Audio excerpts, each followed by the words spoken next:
Hello friends, welcome back to my channel 24 carat kitchen. Winters are almost here और fresh शक्करकंदी जो है वो आने लगी है। तो आज मैं आपको बताऊंगी कि आप माइक्रोवेव और ओटीजी में शक्करकंदी कैसे रोस्ट करें कि उसका टेस्ट जो है वो बिल्कुल बरकरार रहे।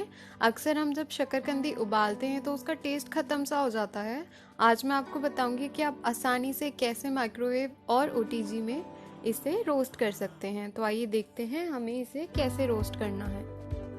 हमने यहाँ पे ली है 2 से 3 शक्करकंदी और घी। सबसे पहले हमने शक्करकंदी को अच्छे से वॉश कर लिया है और सुखा लिया है और अब हम इस पे जो घी है वो ब्रश कर देंगे। आप चाहें तो इसकी जगह ऑयल भी ले सकते हैं। बेसिकली हमें बस शक्करकंदी को चिकना करना है।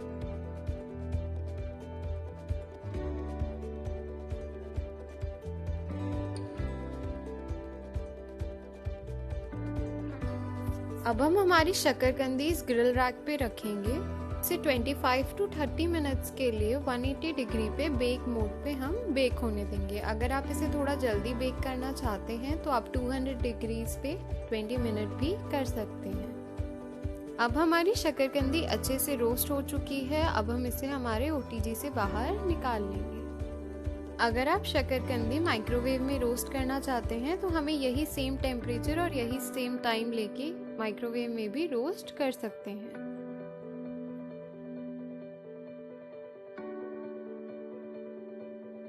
आप देख सकते हैं हमारी शक्करकंदी जो है वो पूरी तरीके से रोस्ट हो चुकी है और खाने के लिए बिल्कुल तैयार है।